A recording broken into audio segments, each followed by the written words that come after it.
اب آپ اس مبارک سلسلے کا 14واں حلقہ سماعت فرمائیں۔ تو فرمایا کہ میں بڑا پریشان ہوا کہ بھی قافلہ نکل گیا ہے۔ اچھا اب قافلے یہ بھی تو نہیں ہوتا تھا نا کہ روزانہ نکلے، کوئی ٹرین چلنی ہے کہ روز چلے گی، وہ تو قافلہ ہے۔ اب اللہ عالم مہینے کے بعد نکلے، 15 دن کے بعد نکلے، اللہ عالم اور کوئی قافلہ ہے بھی صحیح مکے کا آیا ہوا ہے یا طائف کا آیا ہوا کہ نہیں آیا ہوا ہے، کیونکہ پھر وہ دیکھتے تھے کہ چلو بھی مکے کا قافلہ نہ ملے، مدینے کا مل جائے، وہاں تک تو ہم پہنچ جائیں، خیبر کا مل جائے، تبوک کا مل جائے، یعنی اس طرح منازل طے ہوتی تھی۔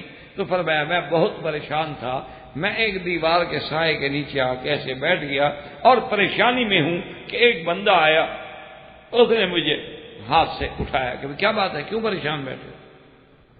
میں نے کہا بس میرا قافلہ بچھڑ گیا ہے۔ اس نے کہا اچھا تم یہ بتاؤ کہ تم کون ہو؟ میں نے کہا قرشی ہوں، قریش سے ہوں۔ کہاں سے ہو؟ انہوں نے کہا مکہ سے ہو۔ نام کیا ہے تمہارا؟ میں نے کہا عمر ہے۔ کس کے بیٹے ہو؟ میں نے کہا خطاب کا بیٹا ہوں۔ انہوں نے کہا میرے ساتھ چلو۔ کہا کہاں چلو؟ میرے گھر چلو، میرے مہمان بنو۔ تمہارا قافلہ چلا گیا ہے، کوئی بات نہیں، میرے پاس بے انتہا تیز رفتار گھوڑے بھی ہیں، اونٹنیاں بھی ہیں، تمہارا قافلہ تو قافلے کی رفتار چلے گا نا، کوئی فکر کی ضرورت نہیں ہے، میں آپ کو قافلے میں پہنچاتا ہوں۔ مجھے گھر لے گیا، کھانا کھلایا، کہا غسل کر لو، میں نے غسل کیا، نہایا، تھکان اتر گئی، کھانا کھایا، کہا آرام کرو، ابھی میں ملازمین کو حکم دیتا ہوں، وہ باقاعدہ اونٹ تیار کرتے ہیں اور شام کو اونٹ چلیں گے اور انشاءاللہ کل صبح تک تمہیں قافلے میں پہنچا دیں گے اور واپس آ جائیں گے، تم گھبراؤ نہیں۔ میں نے کہا ٹھیک ہے، میں مطمئن ہو گیا۔ تھوڑی دیر گزری کو ایک کاغذ لے کے آ گیا، کہنے لگا اس کاغذ پہ مجھے لکھ دو کہ جس زمانے میں تم اس علاقے کے بادشاہ بنو گے تو میری جائیداد پہ ٹیکس نہیں ہوگا۔ تو میں ہنس پڑا۔ تو اس نے کہا ہنستے کیوں؟ انہوں نے کہا میں نے تو کبھی مکے کے سردار بننے کا خواب نہیں دیکھا ہے، تم مجھے ادھر کا بادشاہ بنا رہے ہو۔ اللہ کے بندے، میں نے تو کبھی یہ بھی نہیں سوچا ہے کہ میں کبھی مکے میں بھی بادشاہ یا مکے کا سردار بن جاؤں گا، رئیس مکہ بن جاؤں گا، یہ بھی میرے خاندان میں مشکل ہے، تو تم مجھے یہاں کی بادشاہ بنا رہے ہو۔ اس نے کہا بات سنو عمر، اگر تم بادشاہ نہیں بنو گے تو اس کاغذ کا میں کیا کر لوں گا؟ اس کاغذ میں تو یہی لکھا ہے نا کہ جب بادشاہ بنو گے، اگر تم بادشاہ نہ بنے تو اس لکھنے سے تمہارا کیا بگڑ گیا؟ اور اگر تم بادشاہ بن گئے تو یار ایک بندے کی زمین پہ ٹیکس معاف کر دینا بھی بڑی بات ہوتی ہے بادشاہوں کے لیے۔ تو حضرت عمر کہتے ہیں میں نے بھی تنگ آ کے دستخط کر دیے کہ اب اس نے کھانا کھلایا ہے، دعوت دی ہے، گھر لے آیا ہے، اب سواریوں پہ بٹھا کے مجھے قافلے بھی پہنچا رہا ہے، چھوڑو تو ہم سے بادشاہ بننا ہے کہ اس کی میں ٹیکس معاف کروں گا۔ پر میں آج یہ وہی بوڑھا ہے اور وہی میرا لکھا ہوا لے کے آ گیا، اور آج میں اس ملک کا بادشاہ ہوں، خلیفۃ المسلمین ہوں، اور یہ میرا لکھا ہوا ہے، میرے دستخط ہیں، اسی لیے میں اس کو کہہ رہا ہوں کہ لال عمر ولال ابن ہی، بھئی میں کوئی بادشاہ تو نہیں، میں تو خلیفہ رسول اللہ ہوں، یہ میری جائیداد ہے کہ میں تمہیں معاف کر دوں یا میرے بیٹے کی جائیداد ہے کہ میں معاف کر دوں، حکم اسلام کا چلے گا، میں تو کچھ نہیں کر سکتا۔ تو اس لیے میں رو رہا تھا، یہ وہ بوڑھا ہے جس نے مجھے پہچانا تھا، اور کیسے پہچانا تھا کہ تورات و انجیل میں علامات دیکھ کے مجھے پہچانا۔ تو اللہ تبارک و تعالی نے فرمایا کہ سیدنا عمر یا سیدنا ابو بکر یا اور اصحاب رسول اللہ صلی اللہ علیہ وآلہ آلہ واصحابہ وسلم کی اتنی بڑی شان ہے کہ ان کی مثالیں تو اللہ نے فرمایا کہ تورات میں بھی ہے اور انجیل میں بھی ہے، اور ان کا نام جو ہے اللہ تبارک و تعالی نے اتنا اونچا کر دیا ہے، اتنا بلند کر دیا ہے کہ اللہ تبارک و تعالی کے فرشتے بھی، یعنی یہ عظمت صحابہ کا مقام ہوتا ہے، اور خاص طور پہ حضرت عمر کا جو کسی اور کو نہیں ملا۔ اسی طرح وہ ایک تاریخ کا عظیم واقعہ ہے جس کا دشمن بھی انکار بھی کر سکتا، یعنی بعض واقعے ایسے ہوتے ہیں دیکھو جیسے اب رات ہے، تو کسی مذہب کے آدمی سے پوچھیں وہ کہے گا رات ہے، اب رات کا انکار تو نہیں ہو سکتا۔ جب سورج نکلا ہو تو کوئی آدمی کہے کہ جی یہ کیا ہے، تو کوئی یہ کہے گا نہیں جی یہ سورج نہیں، دیا رکھا ہے اوپر، تو بیوقوف کہیں گے لوگ، کون انکار۔ تو اسی طرح ایک عظیم واقعہ ہے کہ مصر جب فتح ہوا، اور مصر بھی حضرت عمر رضی اللہ تعالی عنہ کے دور میں فتح ہوا، آپ کا بنایا ہوا امیر المومنین نے جنہیں گورنر بنایا حضرت عمرو بن العاص رضی اللہ تعالی عنہ۔ حضرت عمرو بن العاص رضی اللہ تعالی عنہ جب تشریف لے گئے اور مصر میں پہنچے، مصر فتح ہو گیا، اسلام کا قبضہ ہو گیا، اسلام کی وہاں ماشاءاللہ عملداری ہو گئی، تو دریائے نیل میں پانی نہ آیا، بڑی پریشانی ہے۔ عمرو بن العاص نے وہاں کے جو چیدہ لوگ تھے، جو سمجھدار لوگ تھے، ان کو بلایا کہ کیا وجہ ہے یہ دریائے نیل اتنا عرصہ ہو گیا خشک پڑا ہے؟ اچھا، یہ بھی بعض روایات میں آتا ہے، اللہ عالم ان کی صحت کا، کہ یہ 4 دریا ایسے ہیں جن کا اصل جنت سے ہے، کہ وہ کہتے ہیں کہ السیحان والجیحان النیل والفرات اصلہما من الجنتی، ان 4 کا اصل جو ہے وہ جنت سے، ایک دریائے نیل، ایک دریائے فرات، اور اسی طرح ایک سیحان اور جیحان، یہ بھی نہروں کے نام، ان کا تعلق بھی کہتے ہیں جنت سے، اللہ عالم۔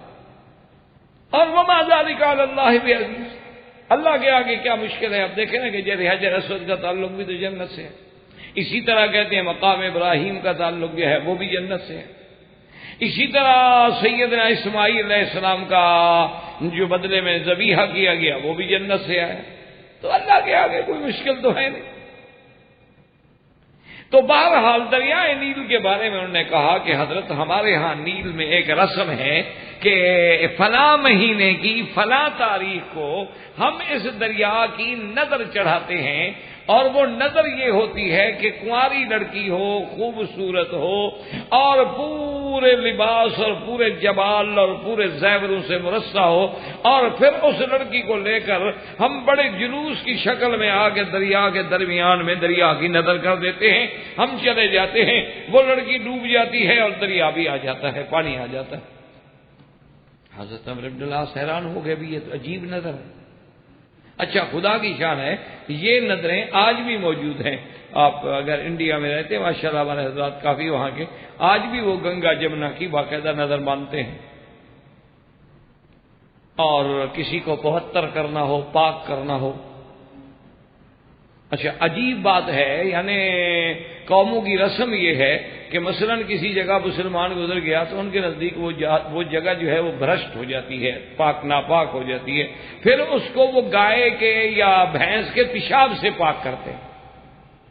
دیکھو نا، خدا جب عقل چھینتا ہے اسی طرح ہوتا ہے کہ جگہ جو پاک تھی اس پر پیشاب ڈال کے ناپاک کر دیا، اپنے عقل میں انہوں نے پاک کر دیا۔ اللہ تبارک و تعالی رحمت کر، یہ عقل ہے۔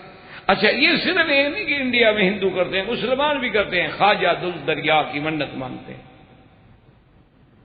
اور جب دریا کا یعنی جوش ہو نا جی، دریا کٹاؤ کر رہا ہو، زمینیں کاٹ رہا ہو، تو کہتے ہیں جی بس پیر کو بلاؤ، پیر کو بلاتے ہیں جی، اور وہ وہاں جا کر جانور ذبح کراتے ہیں، جانور ذبح کر کے ان کا گوشت جو ہے وہ دریا میں ڈالتے ہیں، اور پھر وہاں وہ قلعے لگاتے ہیں، ان پہ پڑھتے ہیں کہ اس سے آگے اب دریا نہیں گزرے گا، اب ہم نے دریا کی منت پوری کر دی ہے۔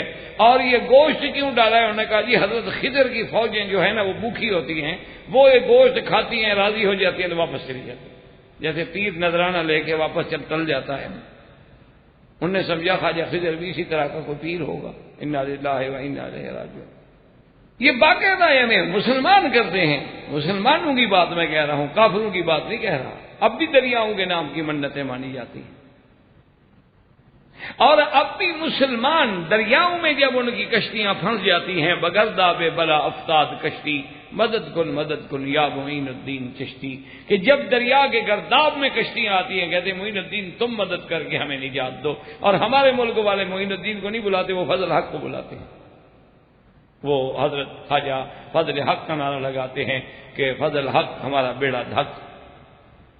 یہ پیروں نے تقسیم کیا ہوا ہے نا جی، کہ اگر پنجاب کی عورتوں کو جن ہو تو پھر سندھ والا پیر نکالتا ہے،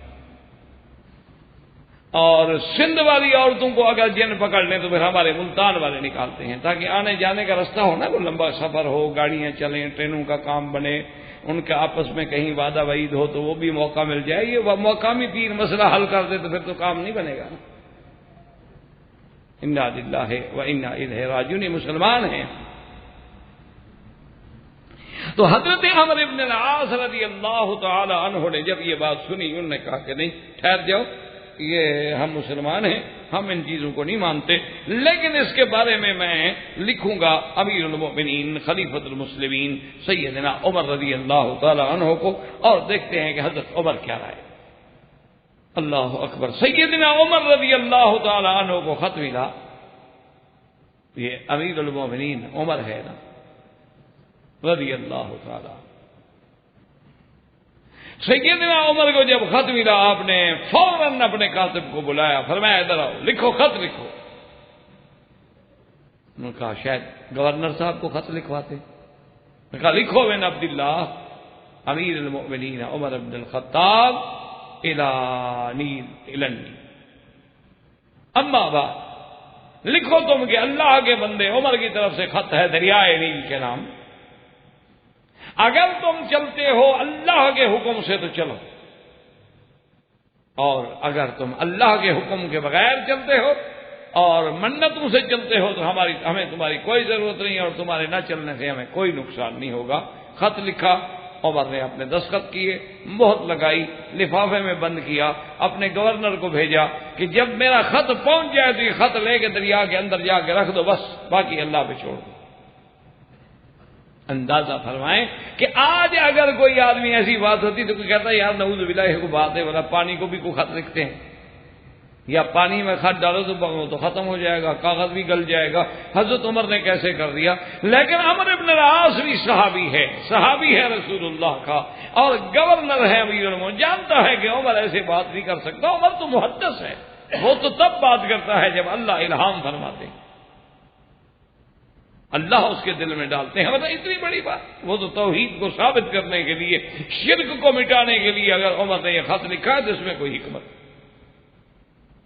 انہوں نے اپنے چند آدمی ساتھ کیے اور خط لے کے چل پڑے، اور جا کے دریا کے درمیان میں اس خط کو رکھا اور واپس آ گئے۔ فرماتے ہیں کہ اسی رات، یہ تاریخ مصر کا پہلا واقعہ ہے کہ 10 ہاتھ کے قریب جو ہے اسی ایک رات میں پانی اوپر چڑھ گیا، ورنہ پانی آتا تھا پہلے، چڑھتا تھوڑا تھوڑا تھوڑا، چند دنوں میں جا کے پورا ہوتا تھا، لیکن ایک ہی رات میں پانی جو ہے 10 ہاتھ اونچا ہو گیا، اور اس کے بعد آج تک وہ بند نہیں ہوا حضرت عمر کے خط کے بعد۔ تو حضرت عمر رضی اللہ تعالیٰ عنہ کو اللہ نے یہ عظمتیں بھی عطا فرمائی تھیں کہ آپ نے یعنی صرف یہ نہیں کہ انسانوں پہ حکومت کی ہے، آپ نے فضاؤں پہ، دریاؤں پہ بھی حکومت کی ہے۔ اور اسی طرح بے عین ہی ایک صحیح حدیث مبارک میں واقعہ ہے کہ سیدنا عمر بن الخطاب رضی اللہ تعالی عنہ مسجد نبوی میں کھڑے ہیں، حضور صلی اللہ علیہ وسلم کے منبر پہ خطبہ پڑھا رہے ہیں، اور اسی خطبے میں دوران میں فرماتے ہیں کہ یا ساریت الجبل،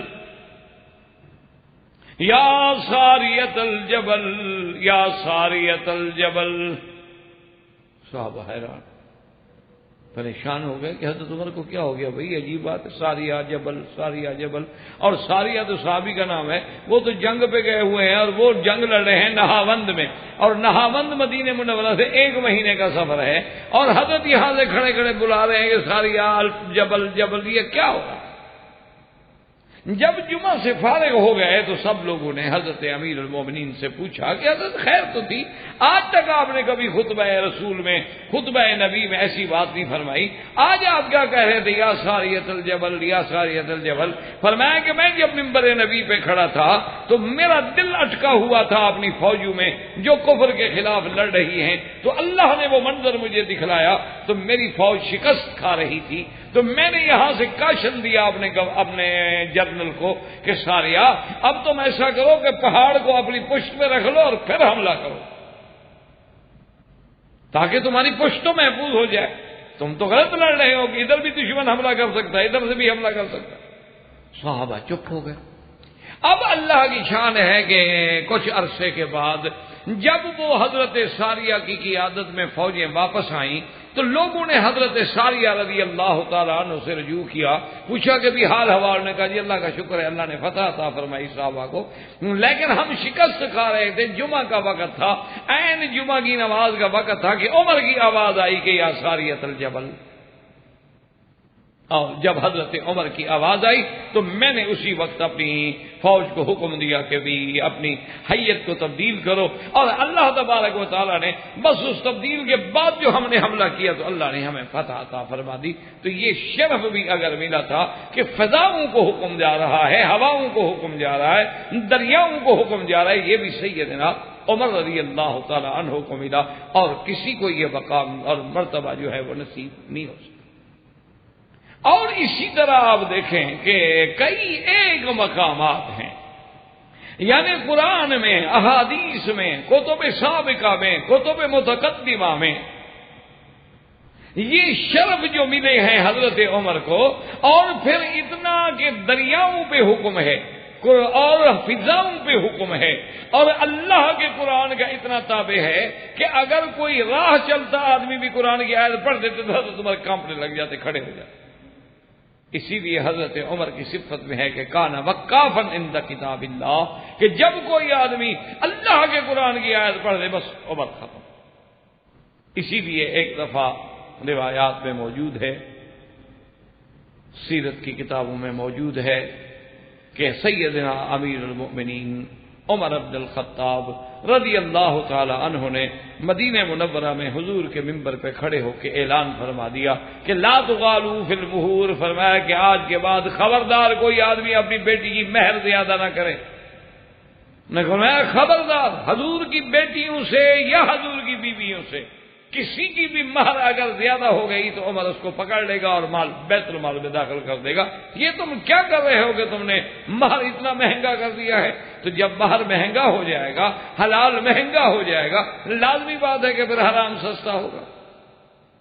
یہ تو فطری بات ہے، جب حلال نہیں ملے گا۔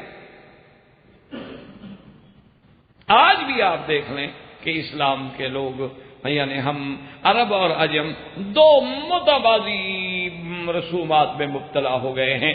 ہمارے ملک میں جہیز کی لعنت کی وجہ سے شادیاں نہیں ہوتی کہ جی لڑکا جو ہے، لڑکی والے جہیز بھی دیں، لڑکی بھی دیں، جہیز بھی دیں۔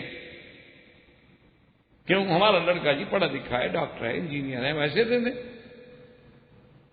لڑکی والے جہیز بھی ادا کریں، کار بھی لے کے آئے، فریج لے کے آئے، گھر کا سامان لے کے آئے، وی سی آر، ویڈیو سارا جہان لے کے آئے، اور اگر وہ لڑکی بیچاری جہیز میں سامان نہ لا سکے تو ساری زندگی تانے سہتے سہتے مر جائے گی۔ تو تم کیا لائی تھی؟ کیا تھا تمہارے گھر والوں کے پاس؟ کس بات پہ اکڑ رہی ہو؟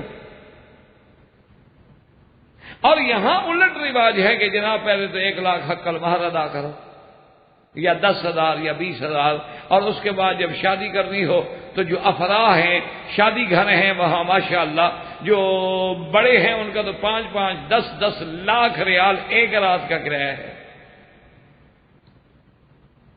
اب تو 5 اسٹار ہوٹلوں میں بھی باقاعدہ دعوتیں ہوتی ہیں۔ پتہ نہیں وہاں عمل بالحدیث ان کا کہاں چلا جاتا ہے۔ بس حدیث صرف ہمیں نماز کے لیے آئی ہے کہ نماز کیسے پڑھو بس، یا مسواک کیسے کرو۔ وہاں جو 3 منزلہ حقے رکھے ہیں وہاں تو کوئی نہیں سمجھاتا ان کو۔ ایسے معلوم ہوتا ہے جیسے مسجد کا مینار رکھا،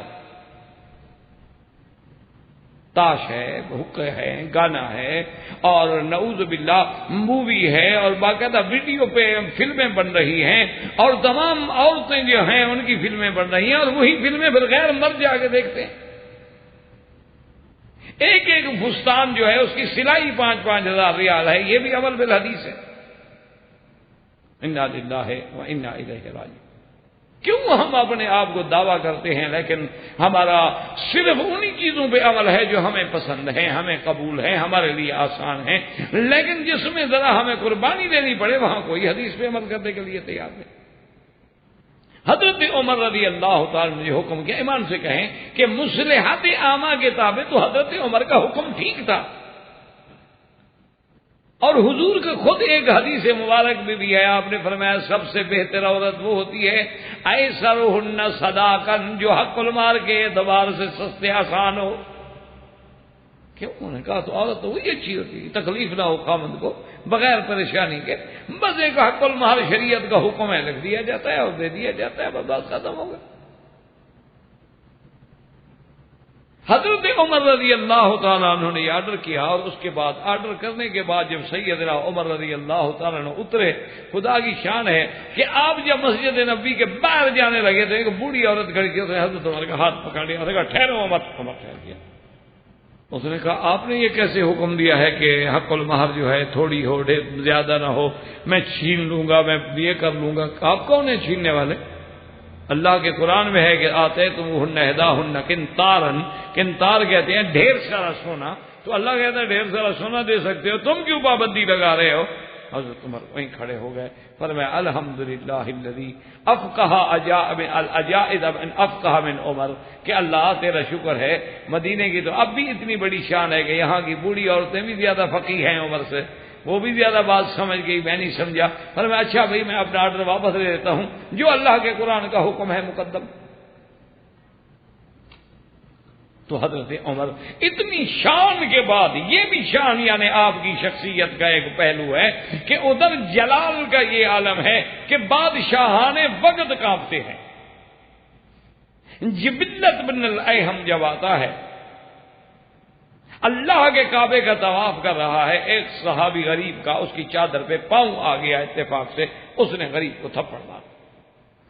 حضرت عمر رضی اللہ تعالی عنہ کو شکایت پہنچی، آپ نے پکڑ کے لیا، اور جبلہ اپنے علاقے کا بادشاہ ہے، ایک علاقے کا گورنر ہے وہ۔ جبلہ کو جب حاضر کیا گیا تو جبلہ کہتا ہے کہ میں نے بڑے بڑے بادشاہوں کے دربار دیکھے تھے، میں نے کیسر کا دربار دیکھا، میں نے کسرا کا دربار دیکھا، اور حضرت عمر مٹی پہ بیٹھے ہیں، لیکن جو حضرت عمر کے دربار میں جاہ و جلال اور ہیبت تھی وہ میں نے کسی بادشاہ کے دربار میں نہیں دیکھی، میری تو ٹانگیں لرزنے لگ گئی۔ حضرت عمر رضی اللہ تعالیٰ نے پوچھا کہ تم نے مارا ہے اس کو؟ انہوں نے کہا نہیں مارا تھا۔ کیوں مارا؟ انہوں نے کہا جی اس نے میری چادر تھی بڑی قیمتی، ریشمی چادر تھی، اور اس نے مٹی بھرا پاؤں اس پہ رکھ دیا، اور میں گر جاتا، میری چادر کھل جاتی، میں غصے میں آ گیا، میں نے مار دیا۔ آپ نے فرمایا اچھا آدھے زمین پہ تم چلتے ہو، آدھی تمہاری چادریں چلتی ہیں، تو یہ غریب کہاں جائیں؟ یہ بڑے آدمی چادریں گھسیٹ گھسیٹ کے چلتے ہیں نا۔ آج کل سلوار کا پائچہ جو ہے وہ جوتے کے اندر ہوتا ہے، یہ بھی بڑے آدمی ہونے کی دلیل ہے کہ آدمی اپنے بدن کے بجائے جوتے کو کپڑا پہنا ہے، یہ عقل کی دلیل ہے۔ سر پہ کپڑا نہیں، پاؤں کو زیادہ ہے۔ یعنی عجیب قوم ہے بھئی، ہمیں تو آج تک یہ سمجھ نہیں آیا، ماشاءاللہ جنہیں آپ کہتے ہیں نا آج کل کے ماڈرن لوگ جو ہیں، ہمیں تو سمجھ نہیں آیا بھی کھڑے ہو کے پیشاب کرنا اس میں کیا جدید ہونا ہے؟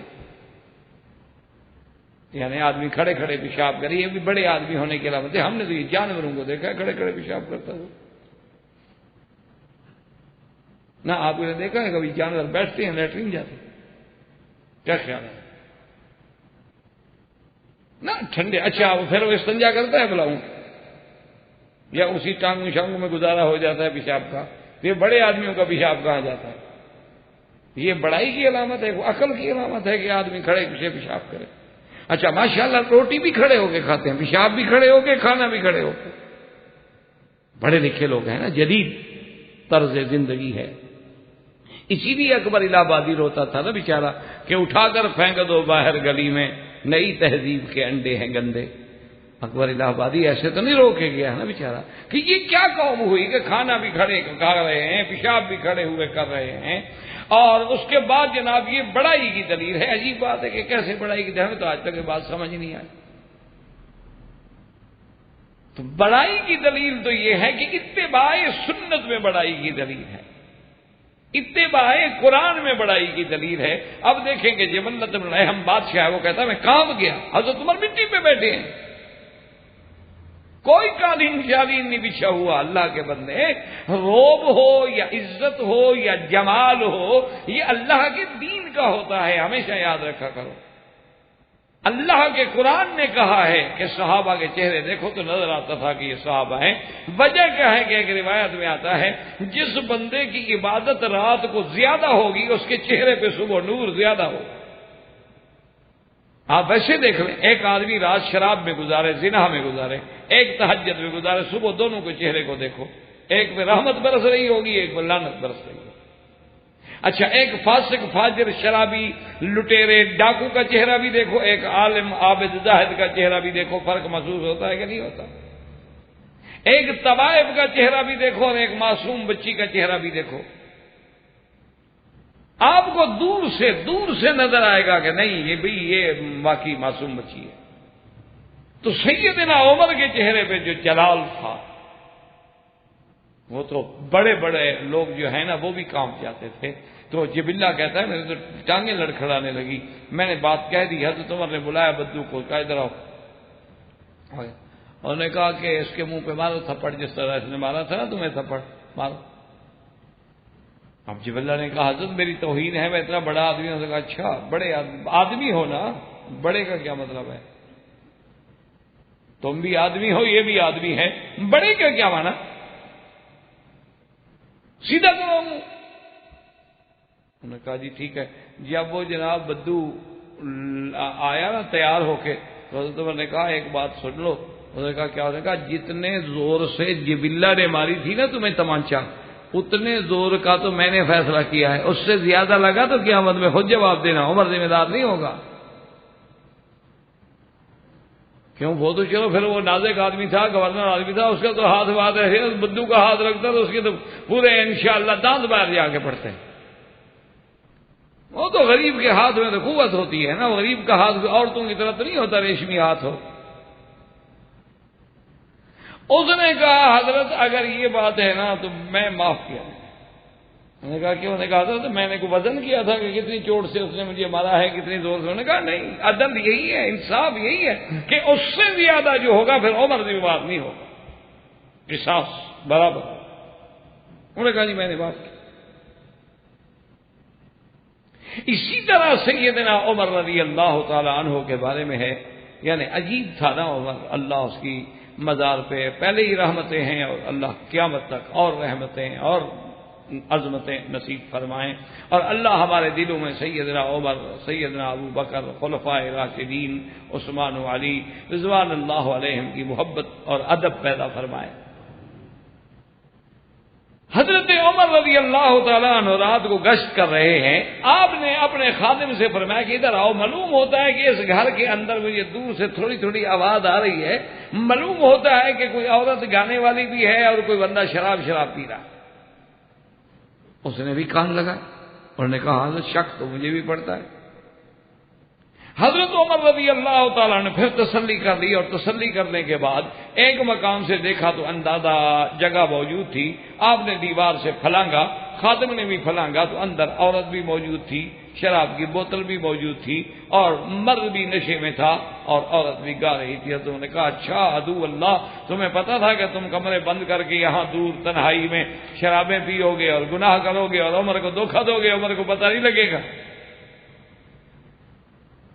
تم نے کیا سوچا ہوا تھا کہ عمر سویا ہوا ہے؟ اللہ نے مجھے خلیفہ بنایا ہے، میں تو ذمہ دار ہوں اس ملک کا، میری ذمہ داری ہے، میں کیسے آرام کر سکتا ہوں؟ ابھی میں تمہیں بتاتا ہوں تمہارے جرم کی۔ اچھا وہ آدمی بڑا سمجھدار تھا، اس نے کہا کہ عمر بات سنو کہ میں نے جو جرم کیا ہے، میرا جرم تو ہے سامنے، عورت موجود ہے، بوتل موجود ہے، میں موجود ہوں، نشہ بھی ہے، میرے جرم کا تو مجھے انکار ہی نہیں ہے، لیکن حضرت آپ نے بھی جرم کیا۔ حضرت عمر گھبرا گیا، انہوں نے کہا کیا بات کر رہے ہیں؟ اس نے کہا حضرت جرم میں نے بھی کیا ہے، جرم آپ نے بھی کیا۔ حضرت نے کہا کیا کہہ رہے ہو؟ انہوں نے کہا اللہ کا قرآن کہتا ہے فَأْتُوا الْبُيُوتَ مِنْ أَبْوَابِهَا، کسی کے گھر میں آؤ تو دروازے سے آؤ، اذن لے کے آؤ، چھلانگ لگا کے دیواروں سے آنے کا حکم نہیں۔ آپ نے قرآن کے حکم کو توڑا ہے۔ اللہ کا قرآن کہتا ہے وَلَا تَجَسَّسُوا، کان لگا کے لوگوں کے عیب نہ ڈھونڈو۔ تم نے کان لگا کے کیسے سنا کہ اندر گانا ہو رہا ہے؟ آپ نے بھی تو قرآن کی خلاف ورزی کی ہے۔ فبکا عمر، حضرت عمر، انہوں نے کہا بھائی تم ٹھیک کہتے ہو، اور اس وقت حالت بھی یہ تھی نا کہ خود آپ گواہ تھے، اور تو گواہ تھا نہیں، یا تو غلام تھا یا مدعی خود حضرت امیر المومنین تھے۔ انہوں نے کہا اچھا تم آگے توبہ کرتے ہو؟ انہوں نے کہا جی میں تو پکی توبہ کرتا ہوں۔ انہوں نے کہا اس دفعہ میں بھی تمہارے گناہوں پہ پردہ ڈالتا ہوں، اور تم بھی میری غلطی پہ پردہ ڈال دو، جب قرآن آ جائے عمر آگے نہیں ہٹ سکتا۔ تو سیدنا عمر رضی اللہ تعالی عنہ کو اللہ تبارک و تعالی نے ایسے تو نہیں حضور نے فرمایا کہ میری امت میں اگر کوئی محدث ہے جس کے زبان پہ اللہ الہام فرماتے ہیں وہ عمر ہے، اور فرمایا کہ ان اللہ جعل الحق علی لسان عمر، اور حضور نے فرمایا ان الشیطان لیفرق من عمر، کہ شیطان عمر سے ڈرتا ہے۔ اور ایک روایت میں یہ آتا ہے کہ جس دن سے عمر مسلمان ہوا ہے اس دن سے جو عمر کے ساتھ شیطان لگایا گیا تھا نا کریم، جب بھی عمر کو دیکھتا ہے تو گر جاتا ہے، اس کو اتنی طاقت نہیں ہوتی کہ عمر کے سامنے آ سکے۔ یہ شان بھی اللہ تبارک و تعالی نے سیدنا عمر کہ حضور جس کے بارے میں گواہی دے کہ ان الشیطان لا یفرق من عمر، کہ عمر تو سے شیطان ڈرتا ہے، یعنی دنیا ڈرتی ہے کہ وہ ہمیں وسوسے میں نہ ڈال دے، ہمیں گمراہ نہ کر دے، لیکن اللہ نے ان کو اتنی قوت ایمان دی تھی، اتنی عظمت دی تھی کہ شیطان ڈرتا ہے۔ اور ایک حدیث میں حضور نے فرمایا عمر جس راستے سے تم چلتے ہو وہ گلی بھی شیطان چھوڑ کے بھاگ جاتا۔ اچھا، خدا کی شان یہ ہے، اللہ معاف فرمائے، آپ کے ہند کا واقعہ ہے، تاریخوں میں موجود ہے کہ وہاں بادشاہ تھا، اور اس دور میں اللہ معاف کرے اس کی جو ملکہ تھی، اس کی ملکہ کے گویا کہ نعوذ باللہ جیسے طوطے میں کسی کی جان ہوتی ہے نا، تو اس بادشاہ کی جان جو ہے وہ ملکہ میں ہوتی تھی، تو وہ بادشاہ کے کندھے پہ ہاتھ رکھ کے بیٹھتی تھی پردے کے پیچھے سے، اور بادشاہ دربار میں فیصلے کرتے تھے، اور جب وہ ہاتھ اٹھا لیتی تھی تو بادشاہ سمجھ جاتے تھے کہ اب وہ ملکہ جو ہے تھک گئی ہے، لہذا اس کے بعد میں نے فیصلہ نہیں کرنا، وہ چلے جاتے تھے۔ یہ نور جہاں کے بارے میں جو واقعات آتے ہیں کتابوں میں، اس کا ایک استاد تھا جس کا نام نور اللہ شاستری تھا۔ یہ نور اللہ شاستری جو ہے یہ اصل میں یہ رافضی تھا، دشمنان صحابہ میں سے تھا، اور یہ بہت بڑا ان کے مذہب کا مولوی تھا۔ یہ اہل سنت والجماعت کے پردے میں ہندوستان چلا گیا اور وہاں اپنے آپ کو اہل سنت والجماعت ظاہر کیا، اور اصل میں وہ اس ملکہ نور جہاں کا استاد بھی تھا، اس کو بھی پڑھاتا رہا اور دربار میں اثر رسوخ بھی پیدا کرتا رہا، حتیٰ کہ ایک وقت آ گیا کہ اس کا پوری دربار پہ، کابینہ پہ، وزیروں پہ، مشیروں پہ، کیونکہ ملکہ جو اس کے ساتھ ہے اس کی شاگرد ہے، تو اتنا اثر ہو گیا کہ اب وہ سمجھ گیا کہ اب مجھے نقصان پہنچانا آسان نہیں ہے، تو اس نے آہستہ آہستہ پر پرزے نکالے اور اس نے ظاہر کیا کہ بھی میں تو سنی نہیں ہوں، میں تو اہل سنت نہیں ہوں، میں نے تو تقیہ کیا۔ بہرحال تو اس نے جناب ایک قصیدہ لکھا، ایک شعر لکھا فارسی کا، جس کا معنی یہ ہوتا تھا کہ میں اپنی عمر سے اس لیے بیزار ہوں کہ میری عمر میں بھی تو عمر کا نام آتا ہے نا۔ آپ پوچھتے ہیں نا جی آپ کی عمر کتنی ہے، وہ کہتا ہے جی 50 سال، جی آپ کی عمر کتنی، انہوں نے کہا جی 30 سال، آپ کی عمر کتنی ہے جی 60 سال، تو عمر میں تو عمر کا نام آتا ہے، اس لیے اس نے کہا یار میں کیا کروں، میں تو اپنی زندگی اور عمر سے اس لیے بیزار ہوں کہ میری عمر میں بھی تو عمر کا نام آتا ہے نا۔ یعنی حضرت عمر کی توہین میں یہ شعر لکھا، اور یہ شعر چلتے چلتے چلتے چلتے بادشاہ تک بھی پہنچ گیا۔ بادشاہ نے فوراً طلب کر لیا کہ بھی شاستری کو بھی بلاؤ، سب کو بلاؤ، اور دربار لگ گیا، اور ملکہ بھی آ کے بیٹھ گئی کہ آج تو اس کے اپنے استاد کی پیشی ہو گئی۔ اب جناب جب وہ بادشاہ دربار میں آئے تو انہوں نے پوچھا نور اللہ شاستری سے، اب اس کو پتا تھا کہ میرا بادشاہ کیا بگاڑ سکتا ہے، ساری کابینہ میرے ساتھ ہے، سارے منسٹر میرے ساتھ ہیں، وزیر میرے ساتھ ہیں، مشیر میرے ساتھ ہیں، بادشاہ اکیلا کیا کر لے گا؟ تو وہ بڑے تمطراق سے آیا، اس نے کہا مجھے یہ بات پہنچی ہے کہ حضرت عمر کی شان میں گستاخی کرتے ہوئے آپ نے یہ شعر لکھا ہے۔ انہوں نے کہا کہ ہاں جی میں نے لکھا، بڑے دھڑلے سے کہہ دیا جی ہاں جی میں نے لکھا۔ تو بادشاہ نے کہا اللہ کے بندے سوچ لو، سمجھ لو، حضرت عمر خلیفہ رسول اللہ ہیں، حضرت عمر جو ہیں وہ حضور صلی اللہ علیہ وسلم کے وزیر ہیں، حضور کے خلیفہ ثانی ہیں، حضور کے ساتھ بازار میں آرام فرما ہیں، اور تم ان کی ذات میں اگر ایک آدمی نہیں مانتا لیکن گستاخی کا تو حق نہیں۔ انہوں نے کہا جی بہرحال میں اچھا نہیں سمجھتا، میں نے کہا ہے۔ جب بادشاہ نے سے بارہ پوچھا تو ملکہ نے پیچھے سے ہاتھ اٹھایا، لیکن بادشاہ پھر بھی بیٹھا رہا، اور پھر ملکہ نے پیچھے سے گریبان پکڑ کے کھینچا کہ مہربانی کرو آپ فیصلہ نہ کر رہے بادشاہ جلدی میں، تو بادشاہ نے پرواہ نہ کی۔ پھر ملکہ نے زور سے جب کھینچا تو بادشاہ نے غصے میں آ کے اپنا ہاتھ جو تھا نا ایسے الٹا ہاتھ مارا ملکہ کو اور کہا کہ جانے من جان دادن ایمان نہ دادن، تمہارے ناراض ہونے سے زیادہ یہ ہو جائے گا نا کہ میں مر جاؤں گا، میں جان دے سکتا ہوں، ایمان نہیں دے سکتا کہ عمر کی گالی سنوں، یہ کیسے؟ تو بادشاہ نے ان کی سزائے موت کا فیصلہ کیا، جس کو اسی لیے کہتے ہیں ہمارا شہید پنجو، وہ ہمارا شہید ہو گیا تھا۔ بھئی حضرت عمر کو گالی دینے والا شہید تھوڑا ہو جاتا، اللہ تبارک و تعالیٰ رحم فرمائے۔ تو اللہ تبارک و تعالیٰ نے اس نام میں بھی اتنی یعنی عظمت رکھی تھی، اللہ نے حضرت عمر رضی اللہ تعالیٰ عنہ کو وہ مقام بخشا تھا کہ یعنی جس کے بارے میں اللہ کا نبی گواہی دے کہ ان الشیطان لیفرق من عمر۔ اور بھی کئی روایات ہیں جو اس بات پہ دلالت کرتی ہیں، زندگی باقی تو بات باقی۔ وآخر دعوانا ان الحمدللہ رب العالمین۔ برادران اسلام، واجب الاحترام بزرگوں، دوستوں، بھائیوں، عزیز نوجوانوں، خلفاء راشدین کے دروس کے ضمن میں الحمدللہ اللہ تبارک و تعالیٰ کی رحمت سے سیدنا امیر المؤمنین عمر بن الخطاب رضی اللہ تعالی عنہ کے ضمن میں درس سابقہ میں باتیں ہوئی تھیں۔ آج بھی سیدنا عمر بن الخطاب رضی اللہ تعالی عنہ کے بارے میں دو باتیں ہیں جو مصطلحات علماء ہیں۔ ایک کہتے ہیں اولیات عمر، اور ایک چیز ہے جس کو کہا جاتا ہے موافقات عمر رضی اللہ تعالی۔ اولیات عمر کا معنی یہ ہوتا ہے کہ وہ کام جو سب سے پہلے جن کی ابتدا جو ہے وہ سیدنا عمر رضی اللہ تعالی عنہ نے کی۔ تو علماء نے مختلف کتابوں میں، استیاب میں، اسی طرح اور تواریخ کی کتابوں میں، سیر کی کتابوں میں لکھا ہے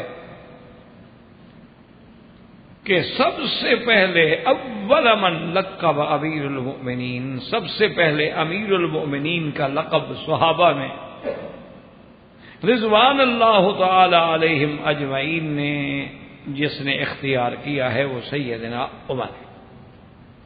کیونکہ جب سیدنا ابی بکر رضی اللہ تعالی عنہ کی وفات ہو گئی تو کچھ عرصے تک آپ کو لکھا جاتا تھا خلیفۃ رسول اللہ، کیونکہ حضور کے خلیفہ ابو بکر ہیں، اور ابو بکر کے بعد آنے والے عمر ہیں، تو عمر بنے خلیفہ ابو بکر کے، اور ابو بکر خلیفہ بنے سرکار دو عالم کے صلی اللہ علیہ وسلم، اور مجموعی طور پہ سب خلیفہ بنے حضور صلی اللہ علیہ وسلم۔ تو حضرت عمر رضی اللہ تعالی عنہ ایک دن جب بیٹھے تھے تو آپ نے فرمایا کہ بھائی اب یہ صحیح بات تو یہ ہے کہ خلیفہ رسول اللہ جو ہیں وہ سیدنا ابو بکر ہیں، اور اس کے بعد جو ہے پھر جو میرے بعد جو آئے گا پھر وہ خلیفہ تھا رسول اللہ، انتم المؤمنون وانا امیرکم، تم مومن ہو میں تمہارا امیر ہوں۔ تو امیر المؤمنین کا لقب جو ہے سب سے پہلے اختیار کرنے والے سیدنا عمر ہیں، اور پھر یہی لقب جو ہے ماشاءاللہ اللہ تبارک و تعالیٰ کو ایسا مقبول ہوا کہ قیامت تک یہی چلے۔ تو یہ اولیت جو ہے یہ بھی سیدنا عمر کو نصیب۔ اور اسی طرح علماء نے یہ بھی لکھا ہے کہ اول من دون تاریخ الہجرت، کہ تاریخ ہجری کی جو ابتدا ہے، چونکہ پہلے دور میں تو تاریخ جو ہے وہ میلادی تھی جس کا تعلق سیدنا عیسیٰ علیہ السلام کی ولادت سے تھا، جو آج تک بھی رائج ہے، جیسے 2001۔ تو یہ سنہ میلادی ہے، اس کی بنیاد جو ہے وہ عیسیٰ علیہ السلام کی پیدائش۔ لیکن مسلمانوں نے اور صحابہ نے تمام چیزوں کی روایات کو چھوڑ دیا کہ بھی اگر ہم بھی میلادی رکھیں گے تو پھر عیسیٰ علیہ السلام کے ماننے والوں میں، نصارہ میں اور مسلمانوں میں کیا فرق ہوگا؟ اور اگر ہر پیغمبر کی پیدائش کو تاریخ کی ابتدا بنایا جائے تو پھر آدم علیہ السلام، ابراہیم علیہ السلام، نوح علیہ السلام کس پیغمبر کا بنایا تھا؟ اسی طرح بعض علماء نے فرمایا کہ حضور صلی اللہ علیہ وسلم کے معراج سے، حضور صلی اللہ علیہ وسلم کی بعثت سے جب آپ پر سب سے پہلے قرآن اترا ہے، لیکن سب کی رائے جو تھی اور سیدنا عمر کی رائے اور تدوین کرنے والے تاریخ ہجری کی وہ حضرت عمر ہے۔ آپ نے فرمایا نہیں، ہجرت جو ہے وہی ہے دراصل اسلام کی عظمت کا سوال، اور اللہ تبارک و تعالیٰ کو بھی یہی منظور تھا کہ وہ ہجری تاریخ کا جو مسئلہ ہے یعنی وہ قیامت تک کے لیے قبول ہو گیا، اور اس کی سب سے پہلے ابتدا کرنے والے جو ہیں وہ سیدنا عمر۔ اور اسی طرح تمام تاریخ کی کتابوں میں آپ دیکھ لیں، حتیٰ کہ دشمن بھی اعتراف کرتے ہیں کہ یہ جو آج کل یورپ میں آپ دیکھتے ہیں کہ ویلفیئر اسٹیٹ کا ایک تصور ہے کہ بھی ہر آدمی جو بے روزگار ہے اس کو باقاعدہ وظیفہ ملتا ہے، بچہ پیدا ہو جائے وظیفہ ملتا ہے، آپ کے بچے زیادہ ہو گئے تو آپ کو کونسل مکان دیتی ہے بڑے نامینل چارجز پر۔ تو یہ سارا جو دراصل ویلفیئر کونسل کا تصور ہے، یہ سب سے پہلے وظائف کا تقرر جو ہے سیدنا عمر نے کیا رضی اللہ تعالی عنہ نے، اور آج بھی دشمن اس کا اعتراف کرتا ہے۔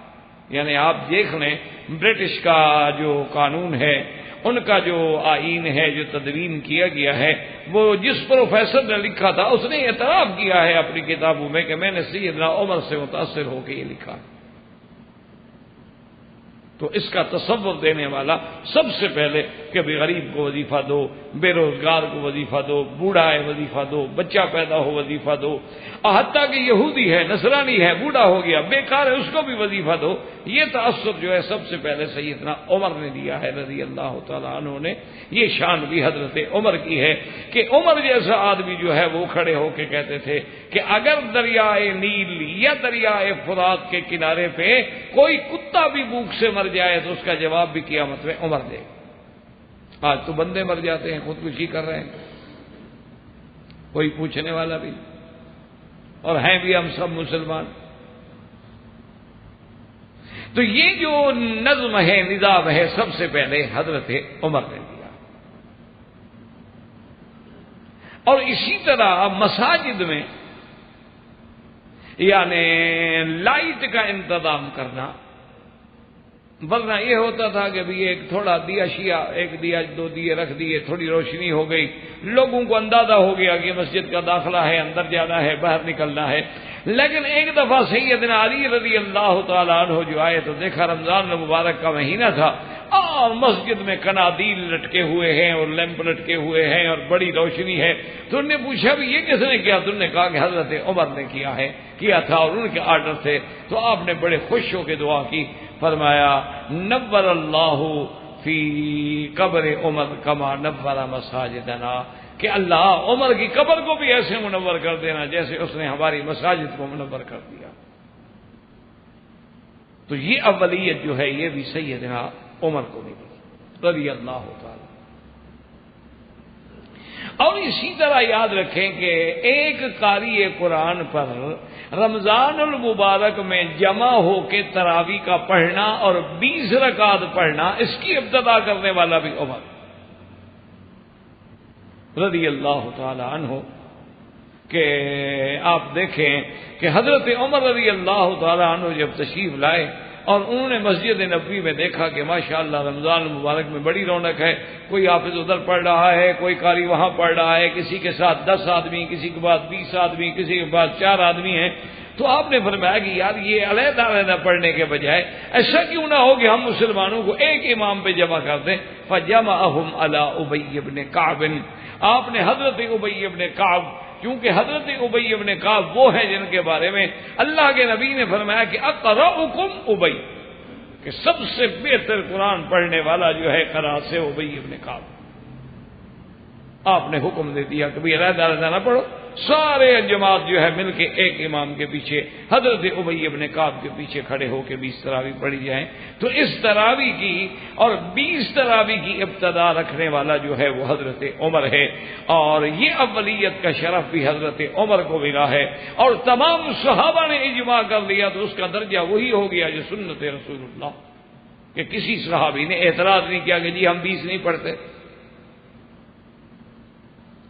تو جب اجماع ہو جائے صحابہ کا اور خلیفہ راشد کا عمل ہو تو اس کا وہی مرتبہ ہوتا ہے جو سنت رسول اللہ کا ہے، علیکم سنتی وسنت الخلفاء الراشدین المہدیین۔ تو یہ شرف بھی سیدنا عمر رضی اللہ تعالی عنہ کو ملا ہے کہ آپ نے سب سے پہلے تمام لوگوں کو ایک امام کے پیچھے، ایک قاری کے پیچھے جمع کیا، اور 20 تراویح حضور صلی اللہ علیہ وسلم کی مسجد میں خیر القرون سے شروع ہوئی اور آج تک الحمدللہ قائم و دائم۔ تو یہ شرف بھی حضرت عمر کو۔ اور اسی طرح یاد رکھیں کہ سب سے پہلے جس شخص نے مصر الامصار وعین القضات، کہ جس شخص نے شہروں کی حد بندی کی، جیسے ہمارے ہاں ہوتا ہے نا جی کہ یہ ڈویژن ہے، یہ ضلع ہے، یہ تحصیل ہے، یہ صوبہ ہے، یہ ہمارے ہاں جو تقسیم ہے، اس کی سب سے پہلے بنیاد رکھنے والا بھی حضرت عمر ہے کہ اس نے مصر الامصار کے بصرے کی حدود، کوفے کی حدود، الجزیرہ کی حدود، موصل کی حدود، شام کی حدود، ان سب کی تعیین کرنے والا جو ہے وہ حضرت عمر رضی اللہ تعالی۔ اسی طرح جیسے آج کل آپ دیکھتے ہیں نا جی کہ کہیں کوئی بڑی جگہ ہو تو وہاں ایک ہائی کورٹ کی بینچ آ جاتی ہے کہ جی ہائی کورٹ کی یہ بینچ ہے، اور پھر ایک جگہ سپریم کورٹ ہوتی ہے، اور اگر کوئی صوبے بڑے ہو جائیں تو وہاں سپریم کورٹ کی بھی بینچز قائم کر دی جاتی ہیں۔ تو یہ قضات کا نظام جو ہے ہر علاقے کے لیے، اس کی ترتیب دینے والا سب سے پہلے حضرت عمر۔ یہ تو آپ یورپ سے متاثر ہیں، سمجھتے ہیں کہ یہ یورپ والے پڑھے لکھے لوگ ہیں۔ جب مسلمان یعنی علم کے معراج پہ تھے یہ تو جاہل تھے، یہ کہاں کے پڑھے لکھے لوگ ہیں؟ یہ تو ہمارے ہاں احساس کم تری میں مسلمان مبتلا ہو گیا ہے، ہر گوری چمڑی والے کو پسند کرتا ہے، مرد ہو یا لڑکی ہو، وائٹ ہونی چاہیے بس۔ یہ تو ہماری بدقسمتی ہے، یہ تو جاہل تھے، یہ تو اجہل لوگ تھے، ان کے پاس تو کوئی نہ علم تھا، نہ سائنس تھی، نہ فلسفہ تھا، نہ منطق تھی، نہ معقول تھا۔ یہ تو سب کچھ ان کو ملا ہے غرناطہ کے کتب خانوں سے، وہاں سے انہوں نے چوری کیا اور پھر یہ جناب بڑے حاکم بن بیٹھے۔ آج بھی جائیں، کہیں سے ہیرا چرایا ہے، کہیں سے اہرام مصر کے ٹکڑے چرائے ہیں اور اپنے ملک میں لگائے ہوئے ہیں، یہ ہمارے پاس نوادرات ہیں۔ بھئی ایک بھی ہے ان میں تمہارا؟ ایک ثابت کر لو کہ تمہارا ہو۔ ابھی میں پیرس میں تھا، مجھے دو شانزلیزے ان کی جو بہت بڑی مشہور سڑک ہے دکھا رہے تھے کہ جی یہ دیکھو، انہوں نے کہا جی ان کا اپنا ہے، یہ چوری اٹھا کے لے آئے ہیں۔ انہوں نے کہا جی یہ، میں نے کہا یہ بھی باہر کا ہے، مجھے یہ بتاؤ کہ ان کا اپنا کیا ہے ماں سوا اریانی بے حیائی فحاشی کے؟